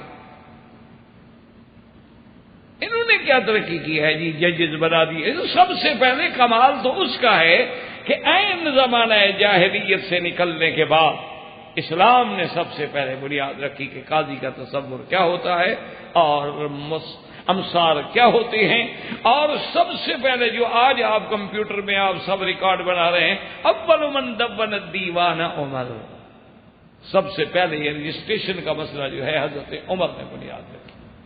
آپ تو ابھی جمع کر رہے ہیں نا کمپیوٹر میں، اور ماشاءاللہ بڑے بڑے ملکوں کے کمپیوٹروں نے بعض اوقات اچھی ترقی کی ہے کہ کوئی ان کو چور پڑ جائے، کوئی ہیکر پڑ جائے تو جو کچھ ہے وہ سارا اڑ جاتا ہے۔ ماشاءاللہ ترقی کی معراج پہ پہنچے ہوئے، جو جمع کیا نا 10 سال میں 1 سیکنڈ میں اڑ جاتا ہے، پھر یاد ہی نہیں کہ باپ کا نام کیا تھا یا دادے کا نام کیا تھا، کس کس کا باپ دادا یاد رکھیں گے؟ یہ جو قلم تھی، یہ اللہ نے جس کی قسمیں کھائی تھیں کہ نون والقلم وما یسطرون، اس کا لکھا ہوا آج بھی صدیوں ہزاروں سال کا موجود ہے، وہ کبھی ضائع نہیں ہوگا۔ اور اول من دون الدیوان عمر، سب سے پہلے حضرت عمر نے رضی اللہ تعالی عنہ نے یہ انتظام کیا۔ یہ جو آپ کہتے ہیں نا جی کہ آج ہمارے راستے موٹر ویز پہ سروس اسٹیشن ہوتے ہیں تو انہوں نے تو لوٹنے کے لیے بنائے ہیں، یہ سیدنا عمر ہے کہ جس نے اسٹیشن بنا دیے تھے کہ مسافرین کو آٹا بھی ملے، ستو بھی ملے، پانی بھی ملے، کھجور بھی ملے، جہاں تک سفر کریں کسی کو جہاں کوئی ضرورت پیش آ جائے اتنے اتنے میل کے بعد سارا انتظام کر دو۔ یہ انتظام کرنے والا بھی سب سے پہلے عمر ہے رضی اللہ تعالیٰ. یہ شرف بھی سیدنا عمر رضی اللہ تعالیٰ عنہ کو ملا. اور اسی طرح یاد رکھیں کہ سرکار دو عالم سیدنا محمد مصطفیٰ صلی اللہ علیہ وسلم کی مسجد مبارک جو ہے وہ حضور صلی اللہ علیہ وسلم کے بعد اللہ نے جوں جوں اسلام کو عظمت دی مسجد چھوٹی ہو گئی، لوگ زیادہ ہو گئے. اب آپ نہیں دیکھتے ہیں ماشاءاللہ کہ آج سے 20 سال پہلے مسجد الحرام کتنا تھی، پھر توسیع پھر توسیع پھر توسیع. ہر سال اللہ حکومت کو جزائے خیر عطا فرمائے کہ اس پہ یعنی کوئی لمیٹڈ بجٹ ہے حرم کے لیے کہ بس 24 گھنٹے کام ہو رہا ہے، پتہ نہیں اور کتنی توسیع ہوگی، کیونکہ جتنا کرتے ہیں وہ اور کم ہو جاتے، جتنا بڑھاتے ہیں ماشاءاللہ حاجی اور زیادہ ہو جاتے. تو یہ سب سے پہلے مسجد نبوی کی توسیع کرنے والا جو ہے وہ بھی حضرت عمر ہے رضی اللہ تعالی عنہ کہ آپ کے دور میں مسجد نبوی کی توسیع کی گئی. وَأَوَّلَ مَنْ جَعَلَ الْحَصَى فَرَشَ الْحَصَى، یہ چھوٹی چھوٹی کنکریاں مسجد میں بٹھانا، اس زمانے میں فرشوں کا تو رواج نہیں تھا نا جی، بالکل. یہ تو ابھی تک یعنی کچھ عرصہ پہلے تک مسجد میں مدینہ پاک میں بھی اور مکہ پاک میں بھی جو پلاٹ ہوتے تھے کعبۃ اللہ کے، ان میں چھوٹی چھوٹی کنکریاں ہوتی تھیں. اور خدا کی شان ہے ان کنکریوں میں جو لذت تھی، جو آرام تھا، جو ٹھنڈک تھی، جو سکون تھا، وہ آج تک نہیں ملا. خدا کی قدرت ہے. اس دور میں ہم چھوٹے چھوٹے پڑھتے تھے، بس کنکریاں کٹھی کی طرح مسلح رکھا، وہ سرانہ بن گیا، سو گئے. اور این صبح اتنی ٹھنڈی ہوتی تھی کہ سبحان اللہ. تو بہرحال یعنی حضور صلی اللہ علیہ وسلم کی مسجد کو توسیع دینے والا، سب سے پہلے توسیع دینے والے جو ہیں وہ سیدنا عمر رضی اللہ تعالیٰ عنہ ہیں، جنہوں نے اس کو توسیع کا انتظام کیا ہے. تو یہ ساری چیزیں جو ہیں، اچھا اسی طرح اندازہ فرمائیں کہ حضور صلی اللہ علیہ وسلم نے جو حکم دیا تھا اور اس کی تعمیل کرنے والا سب سے پہلا عمر ہے کہ جس نے اخرج الیہود من الحجاز. حضور صلی اللہ علیہ وسلم نے یہودیوں کو نکالا تھا مدینہ منورہ سے، مدینہ منورہ سے نکالا اور ان کو خیبر کی طرف دھکیل دیا تھا. لیکن حضور نے فرمایا تھا کہ ان کو حجاز کی زمین سے بھی نکالا جائے. تو اس پہ سب سے پہلے عمل کرنے والا حضرت عمر ہے کہ اخرج الیہود من الحجاز الی الشام. انہوں نے کہا حجاز کو چھوڑو، نکل جاؤ شام کی طرف.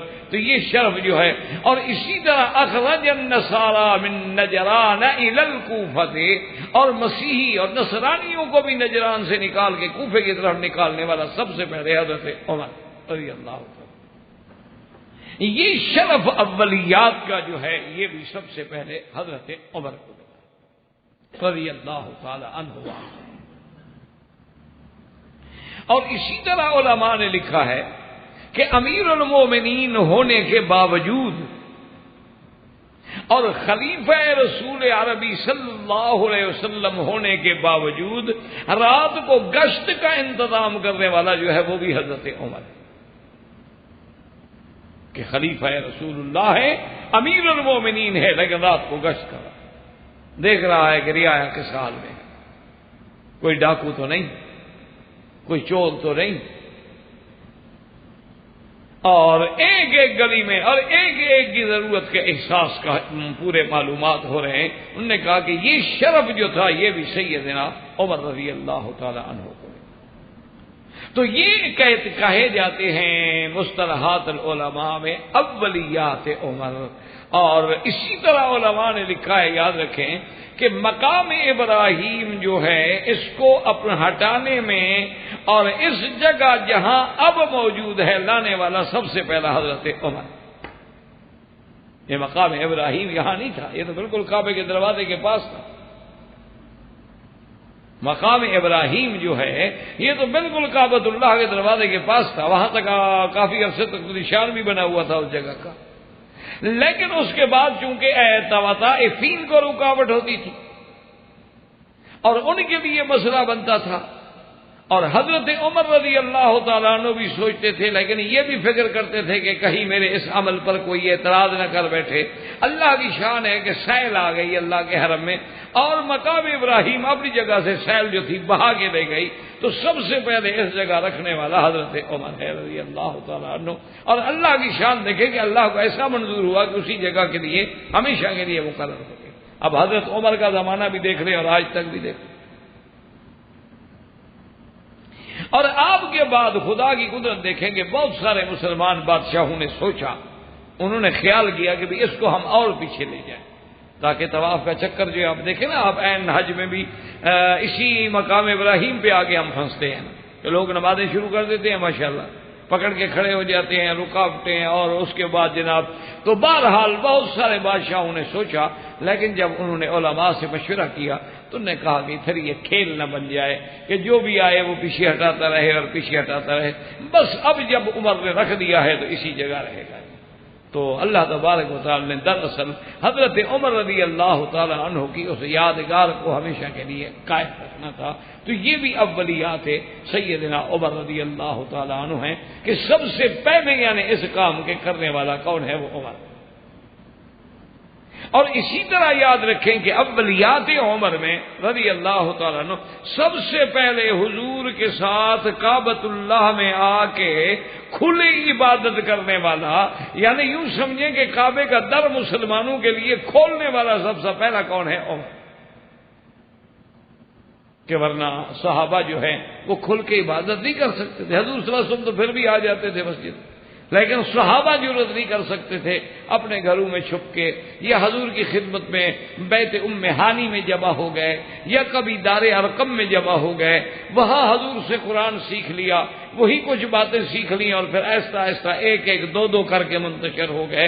اور جس دن حضرت عمر اسلام لے آئے تو انہوں نے کہا کہ یا رسول اللہ اب مہربانی کریں کہ آپ حضرت حمزہ کو بھی حکم دیں کہ ایک دو صفیں بنا لیتے ہیں، ایک کے آگے حمزہ چلیں گے اور ایک کے آگے میں چلوں گا۔ یہ کیا بات ہے کہ جب ہم حق پر ہیں تو پھر اللہ کے کعبے میں کیوں نہیں عبادت کریں؟ حضور صلی اللہ علیہ وسلم نے فرمایا ٹھیک ہے۔ حضرت عمر سب سے پہلے لے کے جماعت کو بڑے ہیں اور آپ نے تلوار پکڑی ہوئی ہے، فرمایا کہ قریشیوں جس کو اپنی بیوی کو یہ بیوہ کرنا ہو اور بچوں کو یتیم کرانا ہو آگے آئے اور عمر سے مقابلہ کرے، ورنہ آج عمر کے اسلام لانے کے بعد اسلام چھپ کر کے اور اسلام چوری نہیں، اب اسلام کھل کے رہے گا۔ تو یہ شرف جو ہے وہ بھی سیدنا عمر کو ملا ہے۔ اسی طرح بہرحال بہت اولیات ہیں، اگر ہم اس کا تتبع کریں تو نہیں کر سکتے ہیں۔ بہرحال نمونتاً میں نے کچھ باتیں عرض کر دی تاکہ اولیات عمر رضی اللہ تعالی عنہ کا باب جو ہے وہ بھی مناقب کا ایک حصہ بن جائے۔ اور اسی طرح اب ہے ہمارا کہ موافقات سیدنا عمر۔ موافقات سیدنا عمر کا معنی سمجھیں، یہ بڑا اعزاز ہے، یہ ہر کسی کو نہیں ملا، یہ بہت بڑا اعزاز ہے۔ یعنی ای سعادت بزور بازو نیست تا نہ بخشد خدا بخشندہ، یہ سعادت زور سے نہیں ملتی، یہ اسی کو ملتی ہے جس کو اللہ دینا چاہے۔ موافقات عمر کا معنی یہ ہے کہ حضرت سیدنا عمر نے جو فیصلہ زمین پہ کیا، حضور کو جو رائے دی، وہی اللہ نے قبول فرما لی، اس کو کہتے ہیں موافقات عمر۔ یہ کوئی معمولی سی بات نہیں۔ ان موافقات عمر میں اللہ کے قرآن کی جو آیت مبارک ہے جو میں نے تلاوت کی ہے، اسی لیے تلاوت کی تھی کہ کیونکہ ہمارا باب بھی مناقب عمر ہے۔ حضور صلی اللہ علیہ وسلم جب اللہ نے عزت دے دی، جب اللہ نے غلبہ دے دیا، جب اللہ نے نصرت دے دی، تو اب آپ نے مشورہ کیا صحابہ سے کہ بھئی 2 رکعت طواف کے جو اپنے پڑھنے ہیں وہ کہاں پڑھیں؟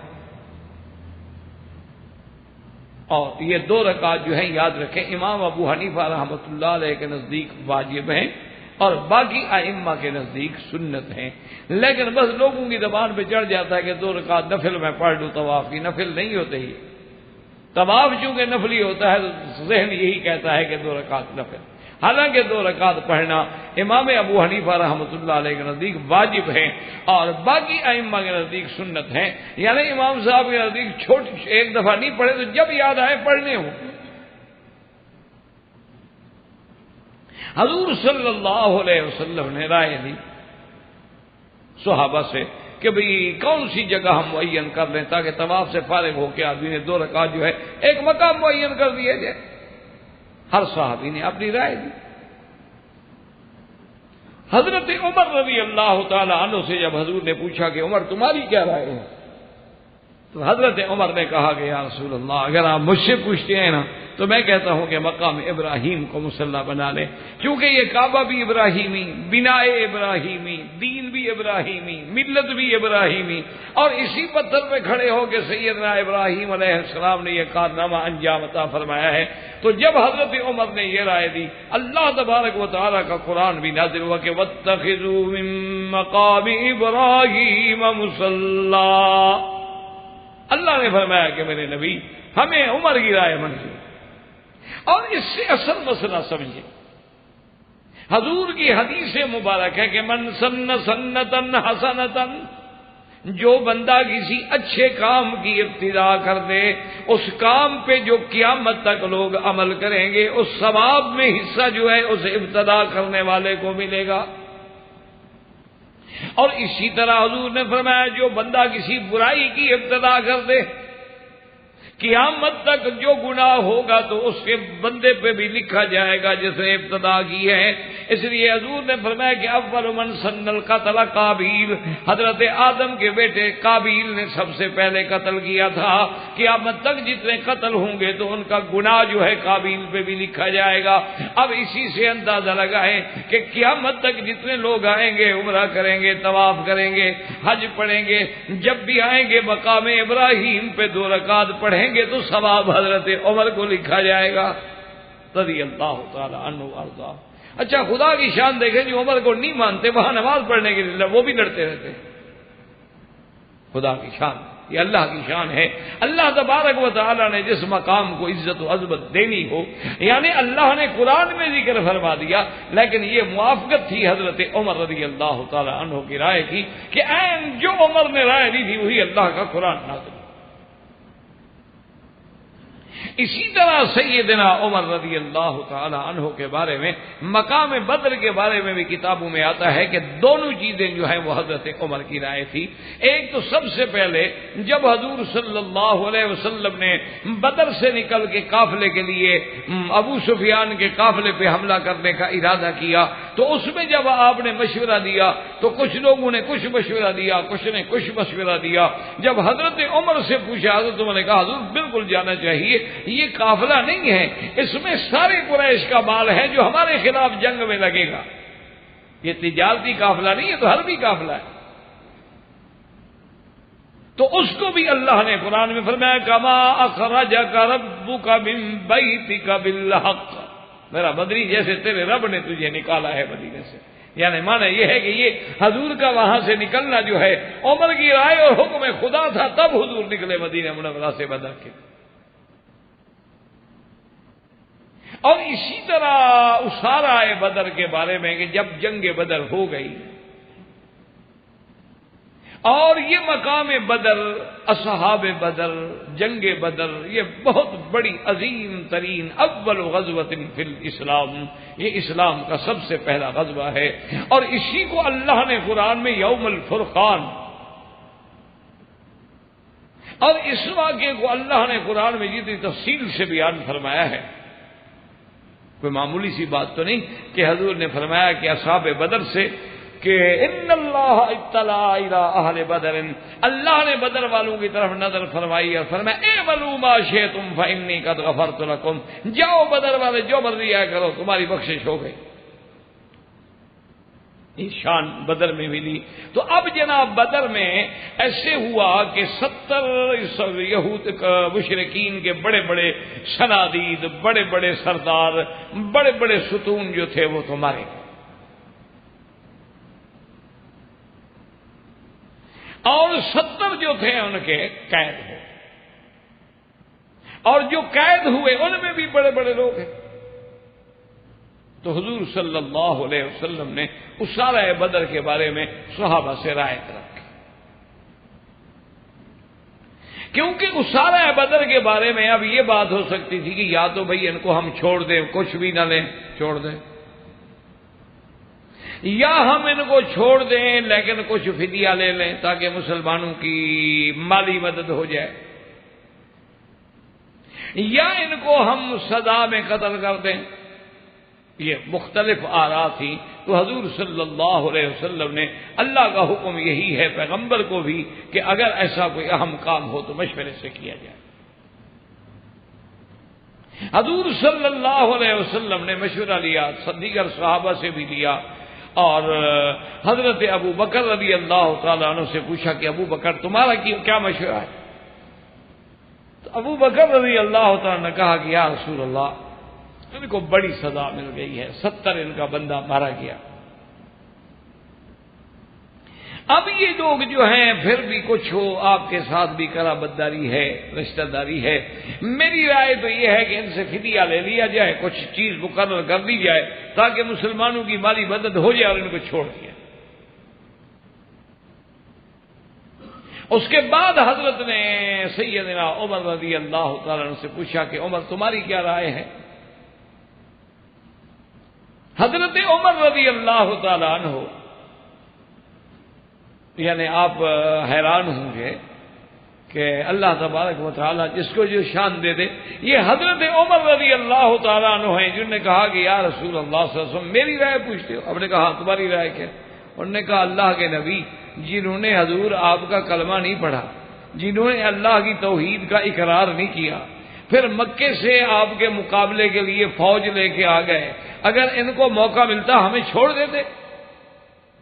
یا رسول اللہ میری رائے مانے نا تو مجھے حکم دے، میں بھی تلوار اٹھاؤں، علی بھی تلوار اٹھائے، حمزہ بھی تلوار اٹھائے، اپنے اپنے رشتہ داروں کی گردنوں کو کاٹ دیں، اب ان کے ساتھ ہمارا کیا رشتہ ہے؟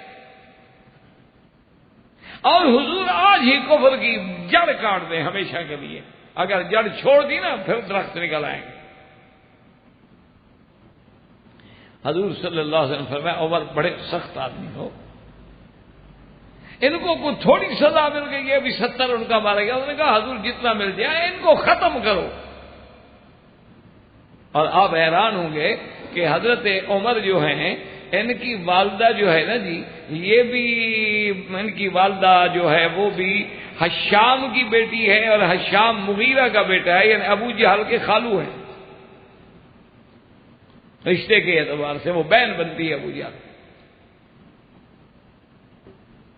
لیکن اس کے باوجود ایمان کی قوت دیکھیں، ابو جہل مارا گیا، انہوں نے کہا نہیں یا رسول اللہ اس کفر کو مٹاؤ۔ حضور صلی اللہ علیہ وسلم نے فرمایا کہ بھائی عمر کی مثال تو ایسے ہے نا جیسے موسیٰ علیہ السلام نبی تھے لیکن جلال تھا نا، یہ اللہ تبارک و تعالیٰ نے تبائے رکھے ہوتے ہیں نا، بعض طبیعت پیغمبروں میں جمال کا اثر زیادہ ہوتا ہے، بعض میں جلال کا اثر زیادہ ہوتا ہے، اسی طرح صحابہ میں، اسی طرح اولیاء اللہ میں اللہ تبارک و تعالیٰ نے بعض میں جمالیات کا حصہ زیادہ رکھی ہے۔ تو حضرت عمر رضی اللہ تعالیٰ رائے دے کے چلے گئے، بہرحال حضور نے حضرت ابو بکر کی رائے قبول فرما لی اور ان سے فدیہ مقرر کر دیا گیا اور فدیہ لے کے قیدیوں کو چھوڑ دیا۔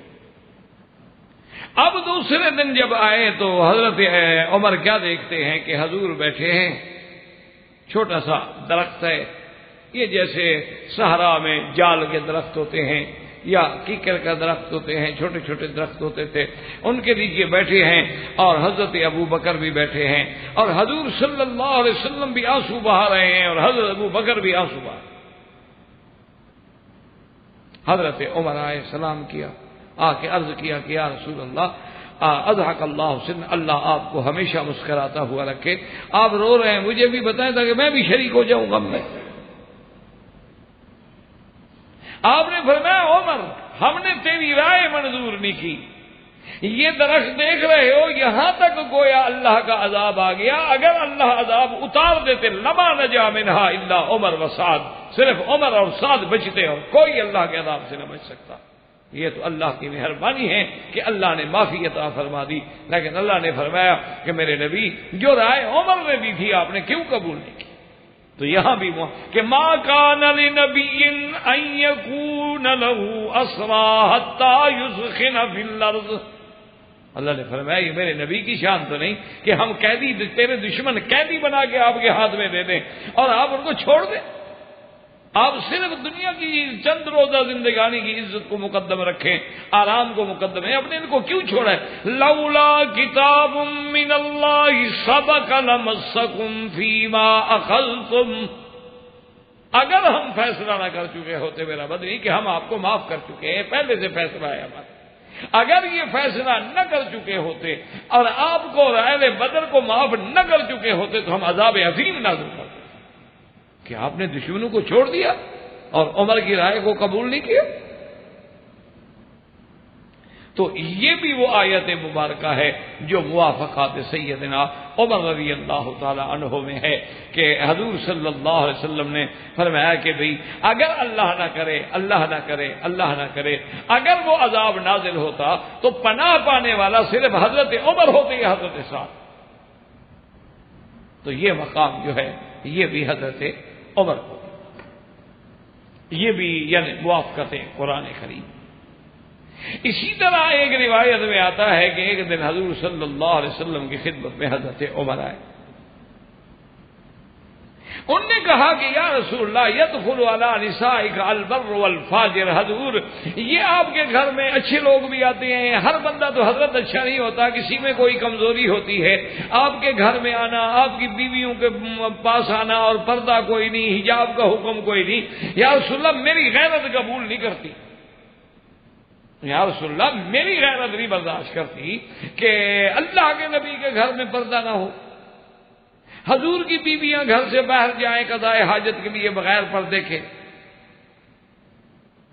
اور پھر حضور آپ کے گھر میں ہر آدمی آئے اور سوال کرے اور کھانا کھائے اور داخل ہو اور بیٹھ جائے، میری غیرت تقاضا نہیں کرتی۔ بی بی زینب کو تو غصہ آ گیا، انہوں نے کہا عمر تم کون ہو ہم پہ روک ڈالنے والے؟ یہ اللہ کے نبی کا اور ان کی بیویوں کا مسئلہ ہے، آپ کو زیادہ غیرت آ رہی ہے۔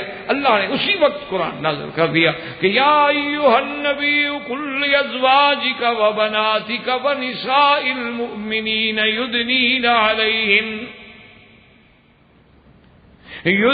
علیہن من جلابیبہن، اللہ نے فرمایا میرا نبی میرے پیارے محمد مصطفیٰ صلی اللہ علیہ وسلم ازواج کا اپنی بیویوں سے بھی کہہ دیں، اپنی بیٹیوں سے بھی کہہ دیں، ایمان والوں کی عورتوں سے بھی کہہ دیں کہ اپنے اوپر گھونگھٹ ڈالیں، پردہ ڈالیں، بغیر پردے کے نہ نکلیں۔ اسی طرح حکم آ گیا کہ فلا کہ کوئی چیز پوچھنی ہو تو من وراء حجاب، پردے کے بغیر نہیں، ختم۔ تو جو عمر نے رائے دی تھی اللہ نے قرآن نازل کر دیا، اور حجاب کا حکم جو ہے وہ قیامت تک کے لیے نافذ ہو گیا کہ اب نبی کی بیوی بھی ہے تب بھی پردہ کرے گی، اور اللہ کے نبی کے گھر کے اندر بھی کوئی غیر محرم اور غیر اجنبی جو ہے وہ داخل نہیں ہو سکتا۔ یہ شرف جو ملا ہے یہ بھی سیدنا عمر رضی اللہ تعالی عنہ کو ملا ہے کہ آیت حجاب جو اتری تو یہ بھی موافقات عمر میں ہے رضی اللہ تعالی عنہ وارضاہ۔ اور اسی طرح علماء نے لکھا ہے کہ حضرت عمر رضی اللہ تعالیٰ عنہ ان لوگوں میں ہے نا جنہوں نے زندگی ماشاءاللہ ایسی گزاری ہے کہ آپ کو شراب سے بڑی نفرت تھی، آپ نہیں پسند کرتے تھے کہ کوئی آدمی شراب پی، اور ساتھ اللہ سے دعا بھی کرتے تھے کہ اللہ بھی یہ شراب کے بارے میں کوئی حکم نہیں آ رہا۔ تو سب سے پہلی آیت اتری يسألونك عن الخمر والميسر قل فيهما إثم كبير ومنافع للناس وإثمهما أكبر من نفعهما۔ اللہ نے فرمایا کہ میرے محبوب آپ سے لوگ پوچھتے ہیں شراب کے بارے میں کہ شراب کیا ہے، حلال ہے حرام ہے۔ شراب میں فائدے تو ہیں لیکن گناہ بڑا ہے۔ فائدہ تو ہے، کوئی بیمار ہو فائدہ ہے، کوئی سردی وردی کا حملہ ہو جائے تو اس میں فائدہ ہے، بعض چیزوں میں فائدہ مند ہے، لیکن فائدہ کیا ہوا کہ نفع تھوڑا ہو اور گناہ زیادہ ہو تو نفع کو آدمی کیا دیکھے۔ جب یہ آیت آئی تو لوگوں نے کہا کہ عمر آیت تو آئی، انہوں نے کہا نہیں اللہم بین لنا بیانا شافیا، اللہ میاں مہربانی فرماؤ کوئی کھول کے حکم دو۔ اس میں تو لوگ دونوں باتیں سمجھے گا نا کہ بھئی حرام تو نہ ہوئی نا، کہ بھئی گناہ والی چیز تو ہے لیکن فائدہ بھی ہے، تو کہیں گے ہم فائدہ کیوں نہ اٹھائیں۔ اللہم بین لنا بیانا شافیا، کہ اللہ کہ خبر میں شراب کے بارے میں کوئی خصوصی حکم نازل فرما۔ اس کے بعد آیت اتری کہ یا ایھا الذین آمنوا لا تقربوا الصلاة وانتم سکارى، اللہ نے فرمایا ایمان والو نشے کی حالت میں نماز کے قریب نہ آؤ. کہ آدمی نے نشہ ہے، اس کو تو پتہ نہیں میں کیا پڑھ رہا ہوں، اس کو پتہ ہی نہیں کہ میں کعبے کی طرف متوجہ ہوں یا ادھر کھڑا ہوں. نشے والے کا کیا پتا ہوتا؟ وہ مسل مشہور ہے نا کہ 3-4 نشائی ان کو ایک دن خیال آ گیا کہ ہم بھی نماز پڑھیں. ہوتا تو موڈ ہے نا نشائی لوگوں کا. خیر جی وضو شروع کر کے ایک مسجد میں آ گئے، وقت تھا نہیں تھا، اپنی شروع ہو گئے نماز میں. ایک بندہ جو گزرا، 2-4 بندے آئے، انہوں نے دیکھا پتہ نہیں کہ، انہوں نے کہا بھائی نماز ظہر کی نماز ہو گئی ہے. ایک نے کہا کہ بھائی پتہ نہیں ہوئی ہے، میں تو پڑھ رہا ہوں. نشے میں تھا نا بیچارہ. دوسرے نے کہا بے وقوف تم نماز میں کھڑے ہو، نماز میں بولنا جائز نہیں. تیسرا کھڑا کہنے لگا اچھا ہوا کہ میں نے بات نہیں کی، یہ دونوں بے وقوف بول رہے ہیں. تو نشے کا تو پھر یہ حال ہوتا ہے نا.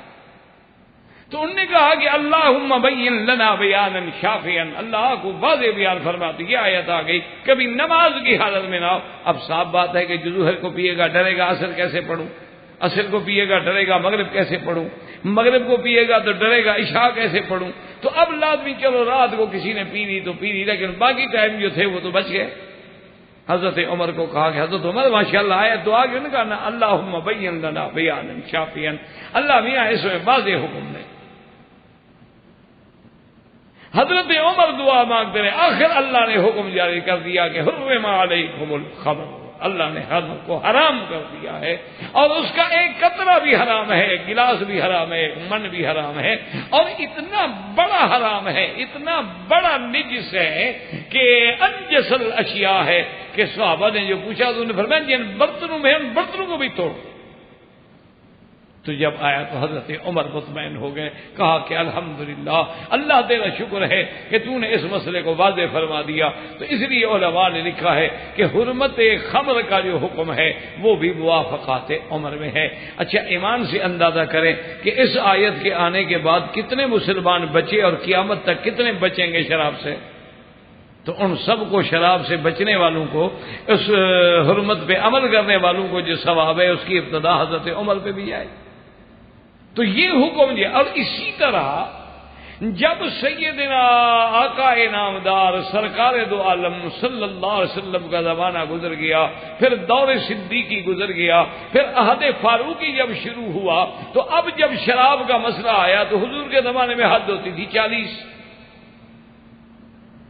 اچھا وہ 40 کی حد بھی کیا ہوتی تھی کہ کسی نے تو رومال جو ہے نا ایسے بیت بنایا مار دیا، کسی نے کوئی ہاتھ میں بیت تھا وہ اٹھا کے مار دیا، کسی کے ہاتھ میں کوئی چھوٹی سی لکڑی تھی وہ مار دی. یہ باقاعدہ کوڑے شوڑے نہیں مارے جاتے تھے. اچھا وجہ کیا ہے کہ شریف آدمی کے لیے تو اتنی بات ہی کافی تھی کہ اس کو شراب میں حد لگی ہے، اس کے لیے تو یہی بات موت بن جاتی تھی. ایک شریف آدمی، اب دیکھو نا جی کہ ایک بدماش آدمی کو 10 دفعہ جیل میں بھیج دے، وہ جب نکلے نا تو سپرنٹینڈنٹ کو سلام کر کے آتا ہے کہ جناب میں بہت جلد پھر حاضر ہوں گا. اور شریف آدمی کے لیے تو عذاب بن جاتا ہے. اللہ تبارک و تعالیٰ معاف فرمائے. اللہ تبارک و تعالیٰ کسی شریف کو ایسے جہنم میں نہ دنیا میں لے جائے نہ آخرت میں لے جائے. لیکن ایک برے آدمی کے لیے کیا ہوتا ہے، وہ ہمارے علاقوں میں ایک بہت بڑا ڈاکو تھا اور بڑا خطرناک قسم کا آدمی تھا. تو مجھے کسی نے کہا کہ پولیس نے اس پہ ریڈ کیا ہے اور اس کو بڑا تشدد کیا ہے پولیس نے. تو بہرحال اتفاق یہ ہوا کہ میں اسٹیشن سے اترا تو وہ بھی آگے کھڑا تھا، اور وہ جناب پگڑی شگڑی بڑی اور ٹھاٹ باٹ اور لباس شباس اور ساتھ 2-4 گنڈے اور بھی. تو چونکہ ہماری قوم سے تعلق رکھتا تھا تو اس لیے وہ بھی مجھے سلام کرتے تھے. تو وہ مجھے آگے ملا تو میں نے کہا یار مجھے بڑا افسوس ہے، سنا ہے کہ پولیس نے آپ سے تشدد کیا ہے، کیا کیا؟ کہنے لگا مکی صاحب آپ شریف لوگ جو ہوتے ہیں نا آپ کو اللہ میاں نے عزت دی ہوتی ہے اتنی تولے کے برابر، ہمارے پاس تو منوں کے حساب سے عزت ہے. میں نے کہا کیا مطلب؟ انہوں نے کہا جی میں ابھی آپ کو دھکا دے دوں سارے پاکستان میں ہل جائے گا مکی صاحب کو مارا گیا، مکی صاحب کو مارا گیا، مکی صاحب کو مارا گیا، جناب گر گئے، ٹوپی گر گئی، مٹی پہ پڑے تھے، اٹھانے والا کوئی نہیں تھا. مجھے پولیس والے روز مارتے ہیں، شام کو پھر کپڑے پہن کے ہم آ جاتے ہیں. ہمارا کیا بگڑتا ہے؟ ہمارے پاس تو منوں کے حساب سے عزت ہے نا. آپ کی عزت ہوتی ہے تھوڑی سی دھکے سے بھی ختم. احباب کرام، اس کے بعد اب آپ اس مبارک سلسلے کی سی ڈی نمبر 15 سماعت فرمائیں۔ اس مبارک سلسلے کی سی ڈی نمبر 15 سماعت فرمائیں۔ اس مبارک سلسلے کی سی ڈی نمبر 15 سماعت فرمائیں۔ اس مبارک سلسلے کی سی ڈی نمبر 15 سماعت فرمائیں۔ اس مبارک سلسلے کی سی ڈی نمبر 15 سماعت